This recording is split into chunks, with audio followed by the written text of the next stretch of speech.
Since it's time, we'd like to start the Sony Group Corporation's FY 2025 Q2 Consolidated Financial Results presentation. This is Ishii from PR. I'll be the MC. So today, we will present the FY 2025 Q2 financial results as well as the full year forecast from Lin Tao, the CFO Corporate Executive Officer. We will have questions and answers after that. The total time will be 70 minutes. Lin Tao's financial results will be presented in English based on the pre-recorded video which will be streamed. Hello everyone. Today I will explain the content shown here. Sales of continuing operations for the quarter increased 5% compared to the same quarter of the previous fiscal year to 3,107.9 billion yen. And operating income increased 10% to 429 billion yen. Both were record highs for the second quarter. Net income increased 7% to 311.4 billion yen. The financial results by segment are shown here. As for our full-year result forecast, we upwardly revised sales from our previous forecast 3% to 12 trillion yen, operating income 8% to 1,430 billion yen, and net income 8% to 1,050 billion yen. We expect that the impact of additional U.S. tariffs on the operating income of our continuing operations to decrease 20 billion yen from our previous forecast to 50 billion yen. And we have reflected that impact in the forecast for each segment from this quarter. We upwardly revised our forecast for operating cash flow 18% to 1,500 billion yen. The forecast for each segment are shown here. Now I will turn to an overview of each business. First is the GN&S segment. FY25 Q2 sales increased 4% year-on-year, primarily due to the growth of network service revenue and the software sales. Despite the impact of the increasing sales, operating income decreased 13% year-on-year. This was primarily due to the recording of approximately 49.8 billion yen in non-recurring losses resulting from an impairment of intangible and other assets and the correction in the amount of previously capitalized development costs. Excluding these non-recurring items, operating income would have increased 23%. We upwardly revised our sales forecast 3% from the previous forecast to 4,470 billion yen. This is primarily due to the impact of foreign exchange rates. Despite the negative impact of the non-recurring items and the inclusion of a 30 billion yen tariff impact that we are recording from this quarter, our 500 billion yen operating income forecast is unchanged from the previous forecast. This is primarily due to the positive impact of foreign exchange rate. Our PlayStation platform continues to demonstrate its strengths as the best place to play and best place to publish. User engagement trended well with the number of monthly active users across all of the PS in September increasing 3% compared to the last September to 119 million accounts, and total playtime for the quarter also increased 1% year-on-year. Game software and network service sales are steadily growing. We expect this trend to continue in the second half due to a continued shift to higher tiers in our network service business and the contribution of first-party titles. As for PS5 hardware, we plan to expand the install base during the year-end sales season while continuing to balance that expansion with the profitability of the entire segment. Although performance varies by title, Our live service game overall accounted for more than 40% of our first-party software revenue, similar to the previous quarter, and are a recurring source of revenue. Regarding Destiny 2, partially due to the changes in the competitive environment, the level of sales and user engagement have not reached to the expectation we had at the time of the acquisition of Bungie. While we will continue to make improvements, we downwardly revised the business projection for the time being and recorded an impairment loss against a portion of the assets at Bungie. On the other hand, Helldivers 2, which was also released for Xbox in August of this year, is doing extremely well, not only attracting new users on Xbox, but also seeing increased engagement from existing users on PS5 and PC. This resulted in a significant increase in sales of the title year-on-year. MLB The Show 25, released in March, also continued to perform well during the quarter. In the single-player AAA title space, following the release of Death Stranding 2 on the Beach in June, we released Ghost of Yode in October. Ghost of Yode surpassed 3.3 million units sold globally as of November the 2nd, becoming a major hit like its predecessor. Building on this recent progress, we aim to strengthen our studio business and expand our IP franchises through continuous learning and improvement. Next is the music segment. FY25 Q2 sales increased 21% year-on-year, and operating income increased 28%, reaching record highs for the second quarter.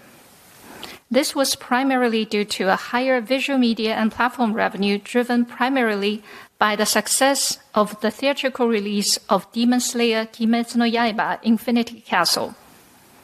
It was also due to an increase in streaming revenue. On a US dollar basis, streaming revenue for the quarter increased 12% year-on-year in recorded music and 25% in music publishing. We have upwardly revised our full-year forecast for sales 6% to 1,980 billion yen compared to the previous forecast, and operating income 7% to 385 billion yen. During the quarter, SMEJ made great strides, recording its highest ever quarterly sales and operating income, and contributing significantly to the growth of this segment. Demon Slayer, produced by Aniplex, became a global hit due to our collaboration with Toho for distribution in Japan, as well as the strengthening and expanding of distribution overseas by Crunchyroll and Sony Pictures. As of October 13th, 77.53 million people worldwide, including in Japan, have seen the movie, and the total box office revenue has exceeded 94.8 billion yen. Coco has enjoyed a long run in theaters in Japan and has captivated a large audience, being selected as Japan's entry to the 98th Academy Awards in the Best International Feature Film category. The successes of Demon Slayer and Coco are examples of how we can increase the value of IP by discovering appealing IP and combining them with the production capability of talented creators. We look forward to attracting not only fans, but also many creators and actors. In recorded music, Iris Out and Jendo by Kenshi Yonezu, an artist affiliated with SMEJ, have been breaking records on music charts both in Japan and overseas, thanks to synergy with the theatrical release of the anime Chainsaw Man, the movie Re:Zero. Outside of Japan, SMG is also achieving very strong results. The global success of artists and songwriters such as Tyler, the Creator, and Bad Bunny has led to a double-digit increase year-on-year of sales and operating income for the quarter. In addition, SMG is further enhancing its relationship with DSPs. It entered into licensing agreements with Spotify during the quarter and in collaboration with several other record labels, agreed to support Spotify's efforts to ensure that AI is used in a manner that will benefit artists and songwriters. Next is the picture segment. FY25 Q2 sales decreased 3% year-on-year and operating income decreased 25%. This was primarily due to the impact of a decrease in sales from theatrical release, which benefited from hits like It Ends With Us in the same quarter of the previous fiscal year. Partially offsetting the decrease in operating income was the impact of higher sales at Crunchyroll. There is no change to our full-year forecast for sales and operating income. Crunchyroll continues to work to enhance the 360-degree IP experience of anime fans through the theatrical distribution of Demon Slayer, the launch of Crunchyroll manga service, and other efforts. Crunchyroll manga, which currently digitally distributes hundreds of popular Japanese manga titles, has been positively received by fans and publishers since its launch in October. We expect it will contribute to an increase in fan engagement and grow in subscribers. In television productions, new seasons of popular existing series were released this quarter, such as Dark, Gen V, and Twisted Metal. In motion pictures, productions has begun on the major titles Spider-Man Brand New Day and the next Jumanji, which are scheduled to be released next fiscal year. Fans are eagerly awaiting the two titles, with 5 years having passed since the previous Spider-Man film, Spider-Man No Way Home, and 7 years have passed since the previous Jumanji film, Jumanji The Next Level. Next is the ET&S segment. FY25 Q2 sales decreased 7% year-on-year, primarily due to a decrease in unit sales of TVs. Operating income decreased 13% year-on-year, primarily due to the impact of the decrease in sales, partially offset by reductions in operating expenses.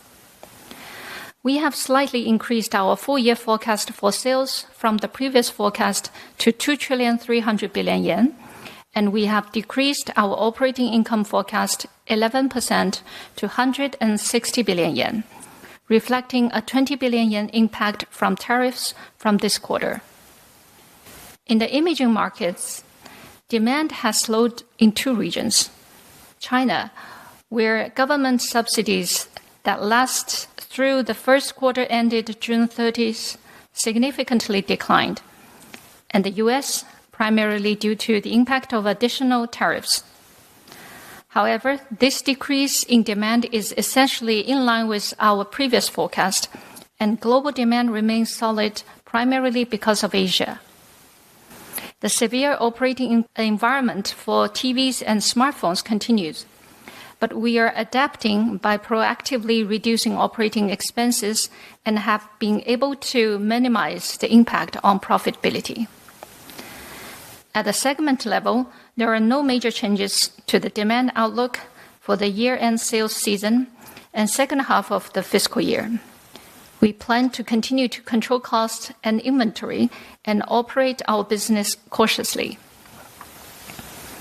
In our sports business, which is a growth area, we completed the acquisition of Stat Sports in October. Stat Sports excels in active tracking technology, which collects and analyzes real-time data on athletes' physical condition and performance during games. By combining this data with the optical tracking technology of Hawkeye and Kinatrax, we aim to provide industry-leading sports data solutions to teams and athletes around the world. We also hope to accelerate growth of our sports business overall. Last is the INSS segment.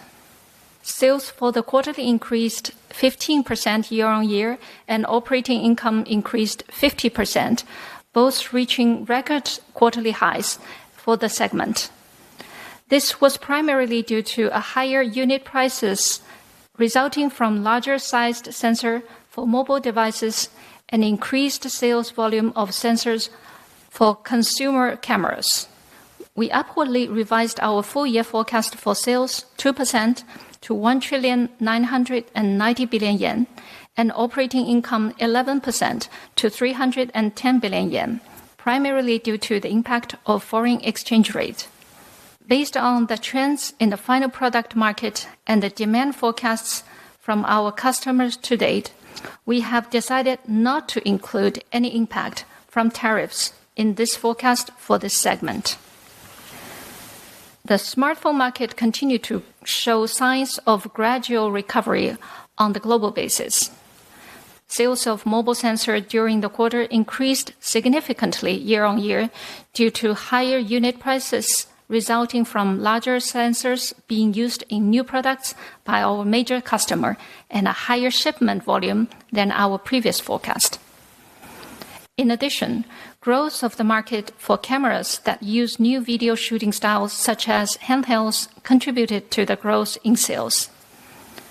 Our customers might have brought forward the purchase of components during the first half of the fiscal year due to the additional tariffs and other factors. Therefore, we have kept our fiscal year sales forecast unchanged from the previous forecast when the impact of foreign exchange rate is excluded. We expect sales for the fiscal year to increase an already significant 11% from the previous fiscal year. During the third quarter ending December 31st, 2025, we plan to carefully assess the possibility of another upward revision. The higher sales of image sensor and our fixed cost management through an accelerated review of low-profit business and a shift of resources and costs to priority areas are contributing significantly to profit growth this fiscal year. During this mid-range plan period, we intend to continue to focus on improving the efficiency of business operations and product development. In the next mid-range plan period, we aim to build on those efforts by continuing to work to improve the profitability of the business by considering measures that balance business expansion with improved efficiency of capital expenditure. To summarize, excluding non-recurring items, the GNNS, Music, and INSS segment all achieved record-high operating income during the quarter, and we believe that our business momentum is strong. Looking ahead to the second half of the fiscal year, given the uncertain business environment, we intend to continue to operate our business cautiously while striving to steadily achieve results. The upwardly revised operating income forecast for this fiscal year presented today projects an average annual growth rate of operating income of 18% compared to the final year of our fourth mid-range plan, and a cumulative operating income margin for the fifth mid-range plan to date of 11.3%. This demonstrates that we're making steady progress toward achieving the targets of our fifth mid-range plan. As for shareholder return, we established today a share repurchase facility of a maximum of 100 billion yen to be executed by May 2026. And we successfully completed the partial spin-off of the financial service business on October the 1st.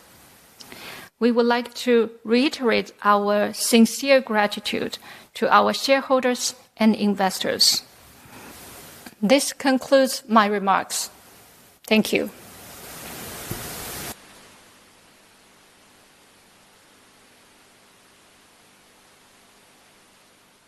So that was a presentation from Lin Tao. From 4:25, we will accept questions from the media. And from 4:50, we will accept questions from investors and analysts. The time allocated for questions and answers is 20 minutes each. Those of you who have registered your questions beforehand, please click the link which says Participate in Webinar. As for the instructions on how to ask questions, please refer to the information that was sent to you beforehand. We will break for a while. Thank you for waiting. Let's start the Q&A session. To answer your questions, we have on the podium Lin Tao, CFO, Corporate Executive Officer; Hirotoshi Korenaga, Senior Vice President in charge of Accounting;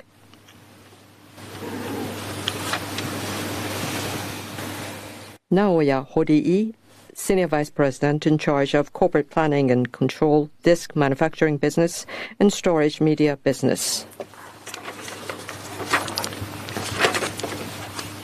Now we would take questions from ladies and gentlemen of the media. Please be reminded that each one may ask up to 2 questions. To ask questions, please click Raise Hand button on the WebEx screen.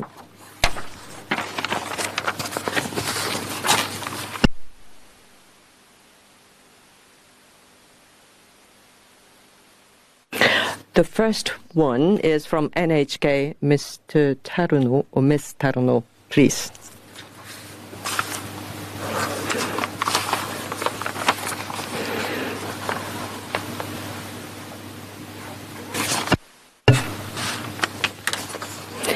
Can you hear me? Yes, we can hear you. Thank you.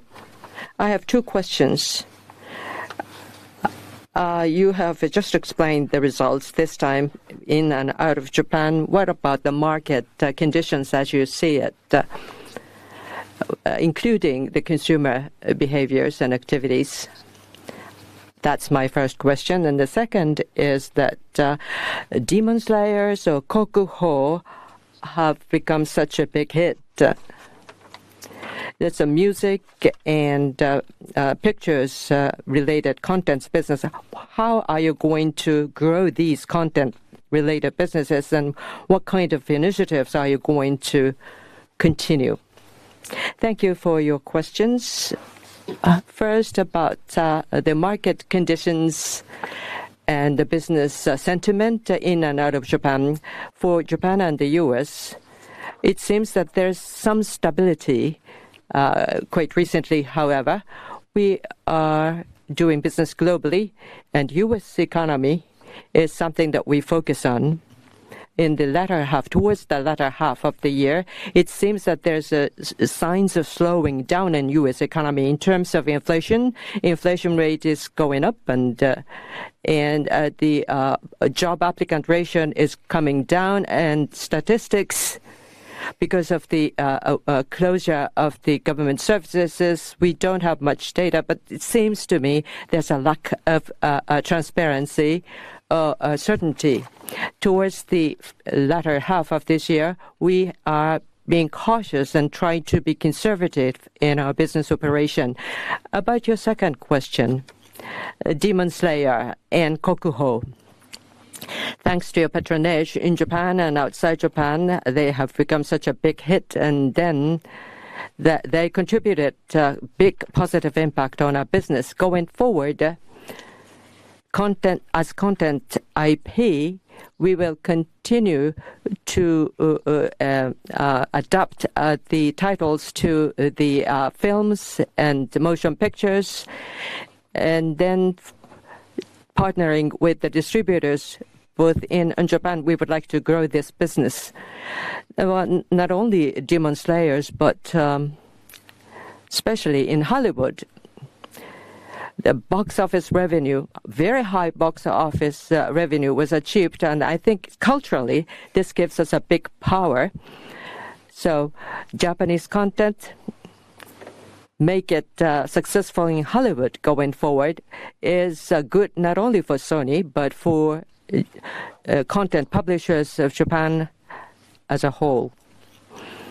Going forward, in addition to the deployment of IPs, 360 degrees utilizations and LPs, merchandising, we will make an effort to expand this. Thank you very much.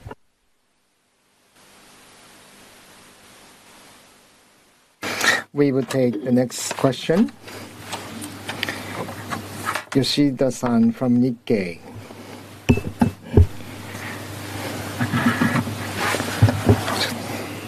This is Yoshida from Nikkei. I hope you can hear me. Yes, we can hear you. I do have two questions. The first one is as follows. The live service in game business and the development status of a marathon and whether you wish to launch it this year. Have you made any changes to the plan? That's the first question. And then also looking at the actual performance of add-on service from July and in September, and you recorded the underperformance for the first time in 13 quarters, and then this might have been attributable to the delay in the live service or new title of releases. That's the first question. And second question, so you said that the Demon Slayer has a really culturally significant impact. And what is the reason, in your view, that these titles are exceeding your expectation in terms of performance? Thank you very much for your question. The first question, with regards to the development instead of a marathon, is we are still working on it. And from October 22nd and then 28th for a week, there was a technical test that involves 80,000 people. And as a result, the gameplay and then retention, those are the key KPIs that we tested on. And then we are in the process of analyzing the performance against those KPIs. And as needed, we will make corrections. And then we are fully dedicated to launching the title as scheduled. And then, yes, we assume that we will launch this within this year. And that is included in the forecast. And with regards to add-on, compared to last fiscal year, there has been a reduction, as you mentioned. But with regard to add-on, and then whether it's add-on or full game, and it really depends on the most popular titles, most played by the gamers and users. So we don't believe that this represents a reduction or slowdown. And as we gear up for the year-end sales season, and we have launched new titles, and I hope that the performance will be even strengthened. And then second question. So Demon Slayer upside and the reason for it. First, as a content business, or thinking about the nature of the contents business, it's really difficult to accurately predict the performance. And then the previous title was really successful during the pandemic. And at the time of the launch, and we had a lot of confidence. However, in this title, exceeded the expectation, and this could be attributable to the great performance in overseas market. In Hollywood, and we generated top grossing revenue, and that was unprecedented. So from that perspective, we were able to deliver a performance that was unexpected. Thank you. Let's go to the next question. From Toyo Keizai, Umegaki-san. Umegaki from Toyo Keizai, thank you. I have two questions. The first question is about music segment. 25 million, I think, was the upward revision that you made in operating income. I wonder how much of the contribution was from the Demon Slayer. I understood that it was already reflected in the forecast, but in the visual media platform, it was like a 200 billion yen revenue. So what kind of contribution did this upside impact make? Now, the next is on pictures. The 250 billion was the operating income. I believe that in the first half you had a little bit of a difficulty. The TV production, I understand, is kind of going down. You mentioned about the sequels, but I'm wondering what the sequels, how the sequels will be contributing. Those are the two questions. Thank you very much for the questions. In music, in the music segment, the upward revision was the 25 billion upward revision that we meant. The contributions were from Demon Slayer and Kokuho and the streaming music. Kokuho and Demon Slayer together, they contributed about 50% of the upside impact. And as for the pictures, the full year forecast for the first half,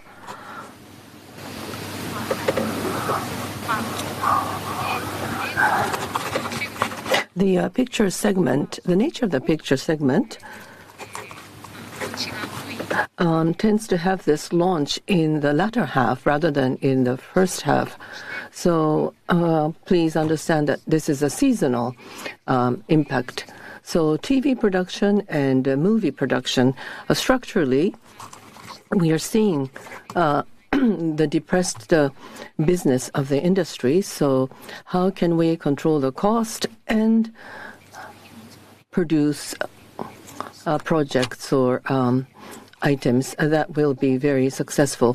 As for the pictures segment, Crunchyroll is one of the driving force for growth. The subscribers as well as the sales have both increased since from the previous year. So in the pictures segment, Crunchyroll will be focusing on that in order to grow the business. Thank you.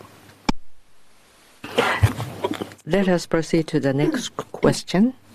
From Yomiuri Newspaper, Nakayama-san, please. Thank you. My name is Nakayama of Yomiuri Newspaper. Thank you for the opportunity. I have two questions, if I may. One, a very detailed question.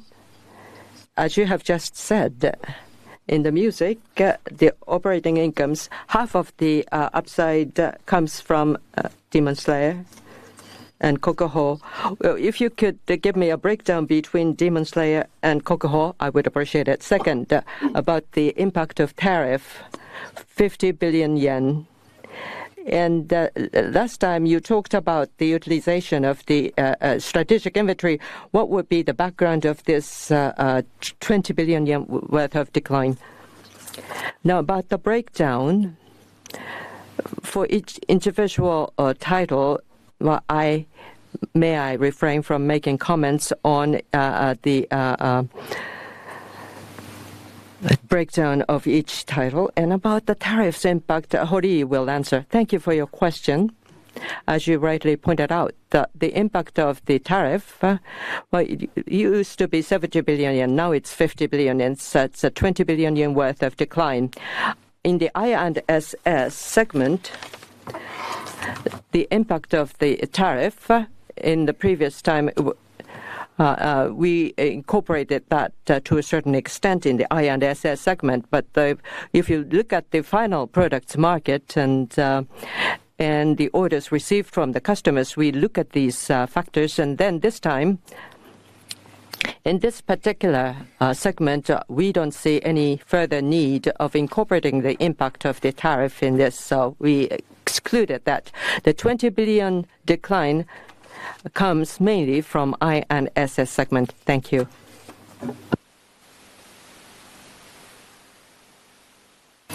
We are running short on time, so the next person will be the last questioner.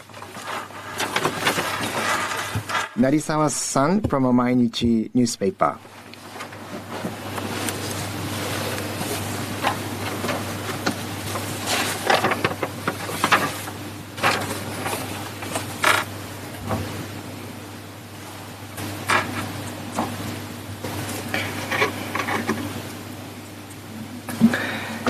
Norisawa-san, can you hear us?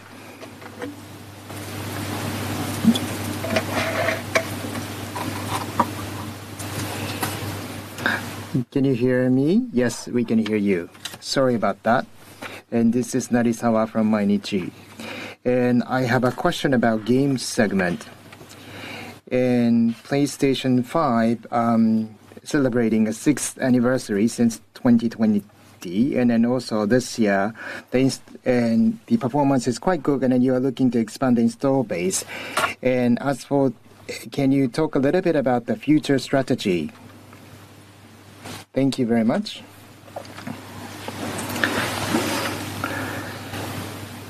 This year, and we are in year 6 since the launch, and then PS5 has been growing in its installed base.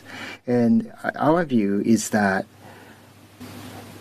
and compared to conventional console life cycles, and looking at the PS4 life cycle, it seems to be getting longer and longer. And especially the PS4, which was launched in 2013, and it's been over a decade since then, but there are many active users enjoying the console, and they're enjoying the console. So from that perspective, we believe that the PS5 is only in the middle of the journey, and then we are really planning to expand it even further. And as for the year-end sales season, and thinking about the customer lifetime value, and then also thinking about the profitability we want to promote so that we will expand the installed base. And as for the future launches and successors, and then we are not in a position to make any comments about that. And that's all we have. So this concludes the Q&A session for the media. And the Q&A session for the investors and analysts will commence at 4:40 p.m.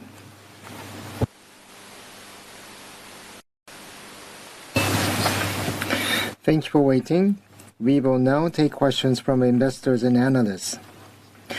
I am Kondo from the IR group, and I will serve your moderator. Thank you.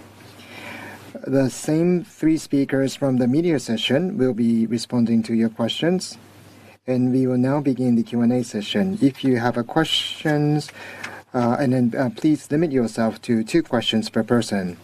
And if you have a question, please click on the raise hand button on your WebEx screen.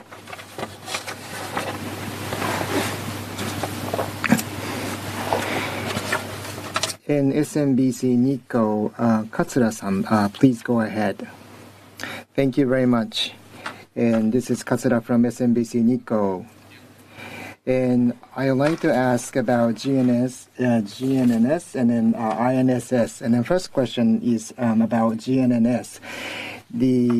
Apart from 14.9 billion yen impairment, and the operating income for the second quarter is 15.3%, and Q1 is 15.8%, and you are able to achieve this high level of profit without major titles, and this could be a threshold.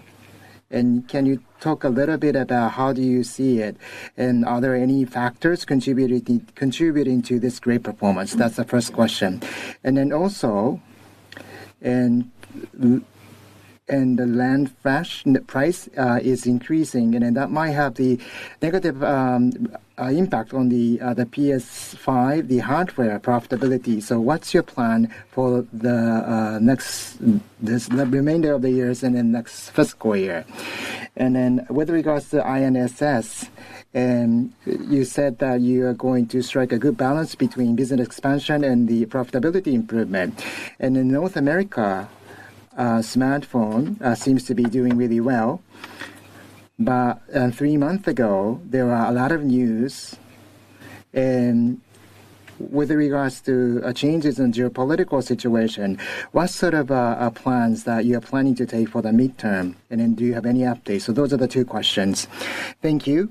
The first, I would like to take the questions on game.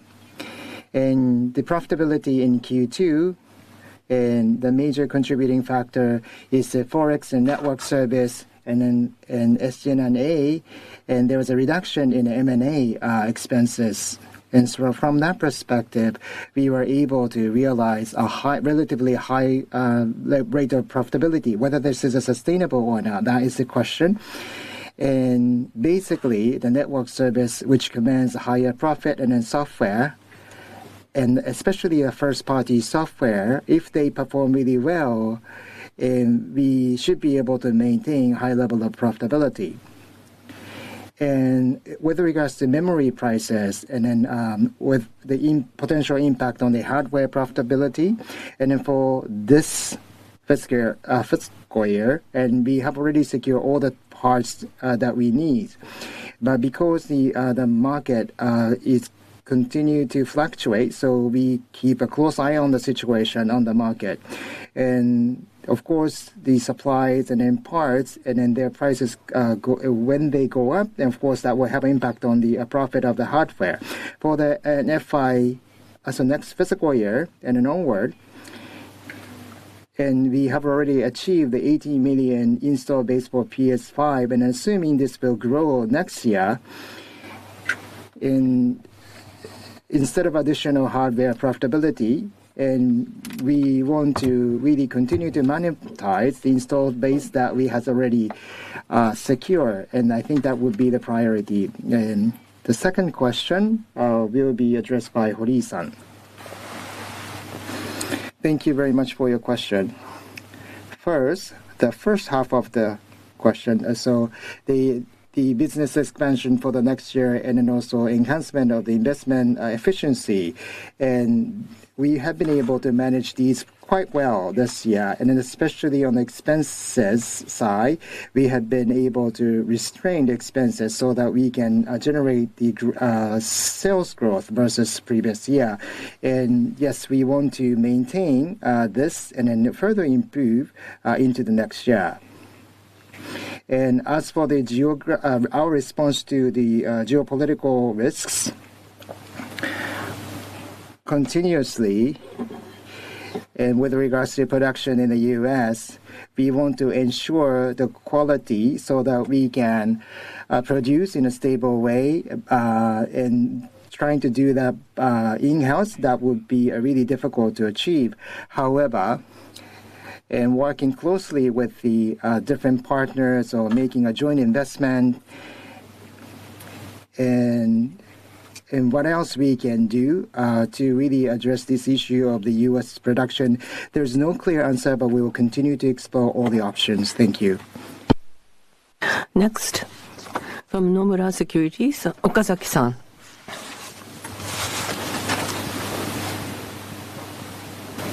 So this time, the impairment loss, Bungie's intangible assets was reflected in that.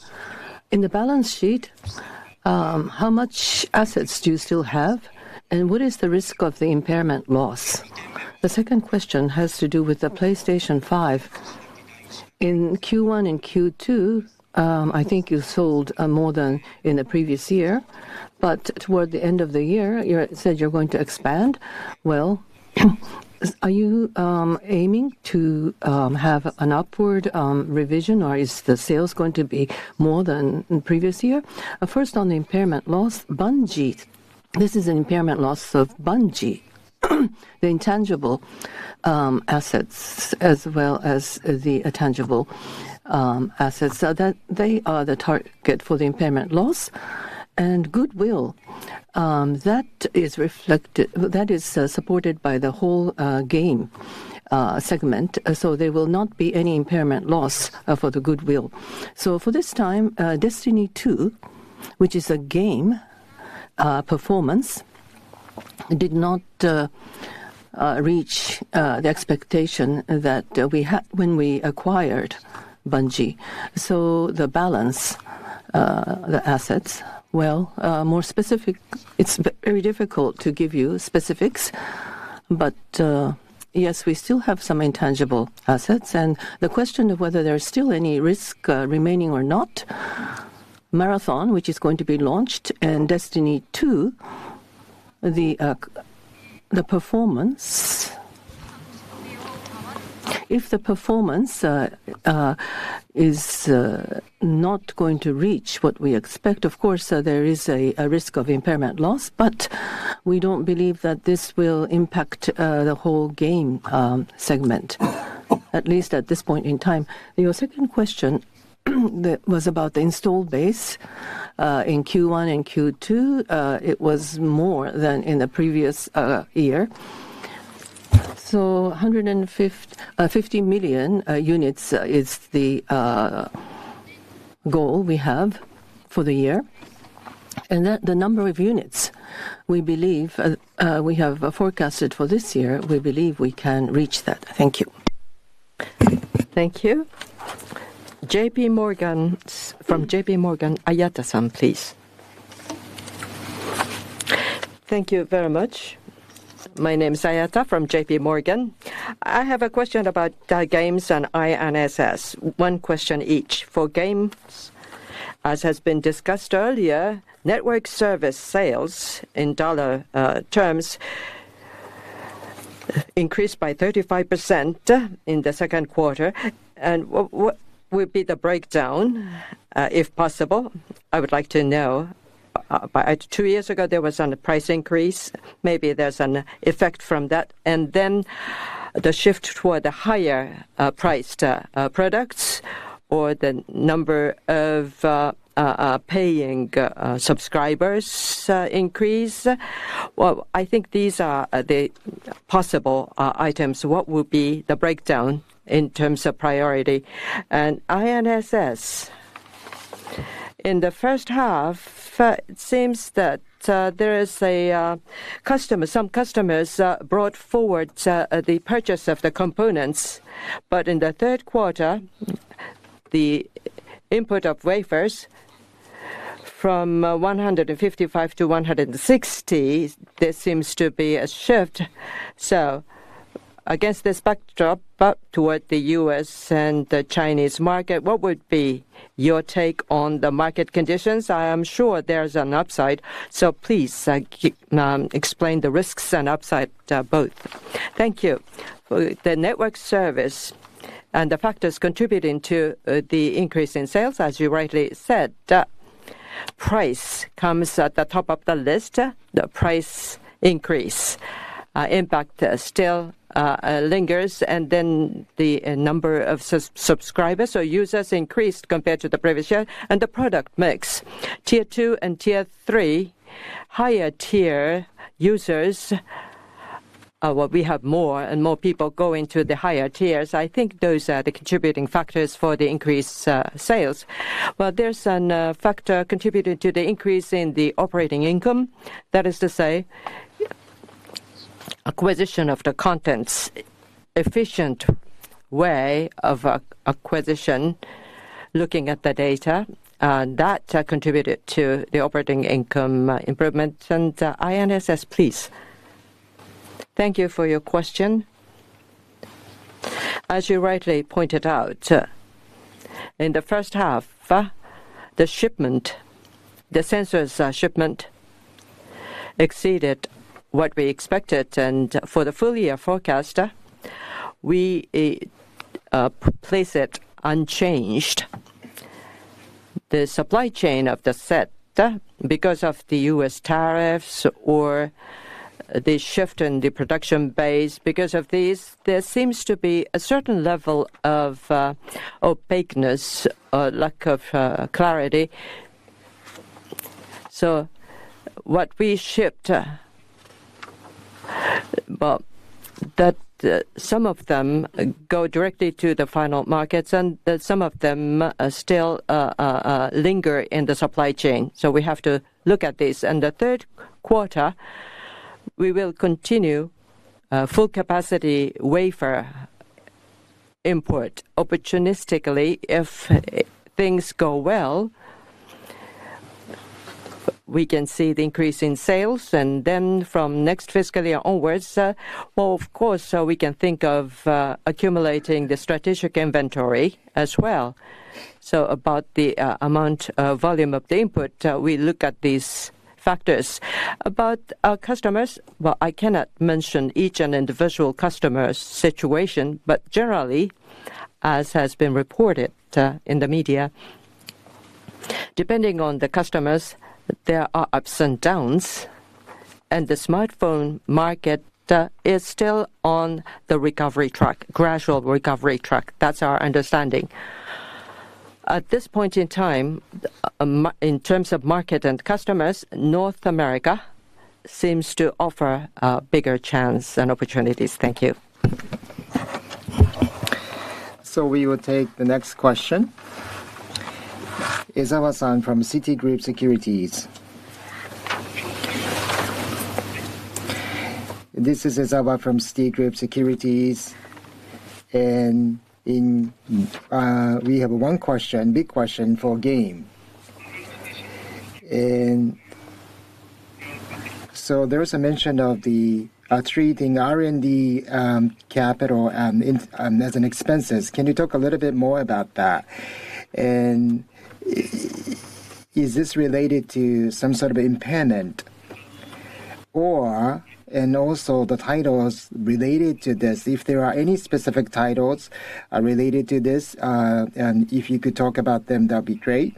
And then furthermore, and also the cap and development asset capitalization, and as we run your business, and will you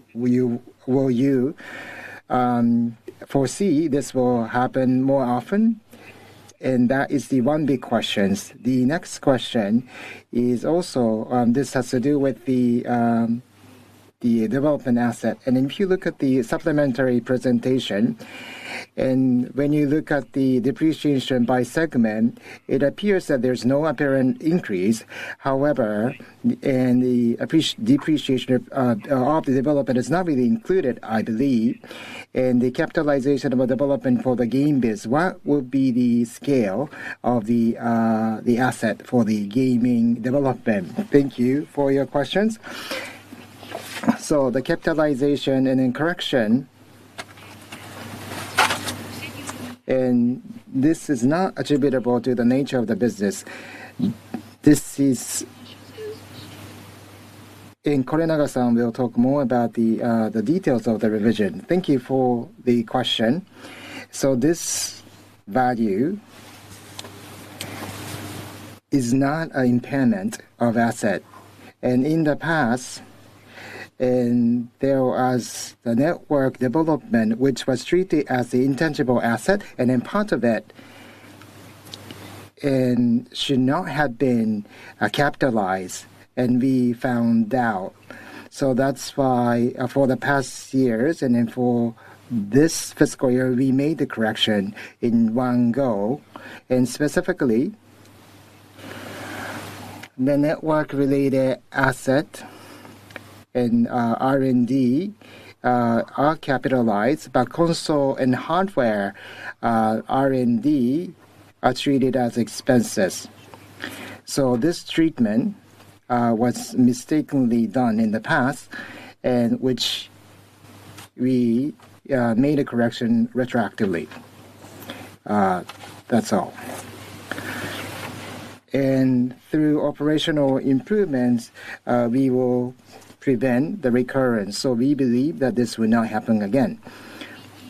And the next one is the game capitalization and then the depreciation or amortization. So the depreciation of the game itself, and we do this in accordance with the rules. So it's not that in all the games capitalized. And we will work closely with the auditing firm. So at the stage of the development, and basically we will be able to finalize the value of the asset later in the process. So in terms of value, it's not really that high. And on an annual basis, and we believe the tens of billions of yen, that level, And then as for the depreciation expenses, so when we launched the contents, we started to depreciate, and that is the nature of the business. Thank you. So we have very little time left, so the next person will be the last person to ask questions. And please only ask one question. From Goldman Sachs Securities, Munakata-san. This is Munakata from Goldman Sachs Securities. Thank you for this opportunity. One question on G&NS.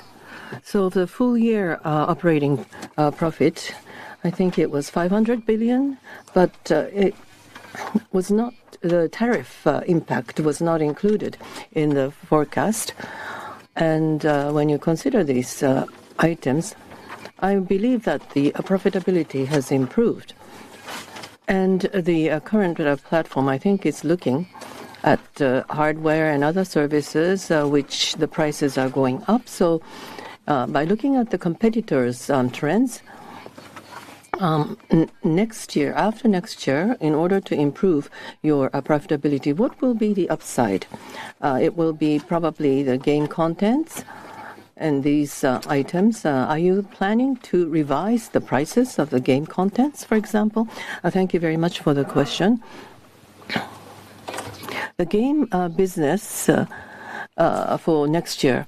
Well, first, we have to focus on the year-end season and try to expand the installed-based units so that we can have 90 million units by the time we start next year. The upside and downside. The upside for next year, the first-party contents, the Insomniac Studio is developing that. The Wolverine will be launched. So tentpole contents, that's there. And Marathon, it's a live service. So if we can be launched this year, next year, I think we will enjoy revenue, profitability. On the other hand, the market situation, somebody else asked this question. The components and the supply chain are not very transparent, so we have to be careful about that, looking at the profitability, how to balance that.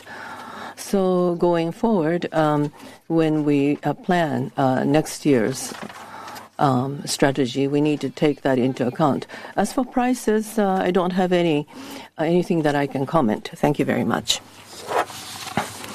Since it's time, we'd like to conclude Sony Group Corporation's consolidated financial results presentation. Thank you very much.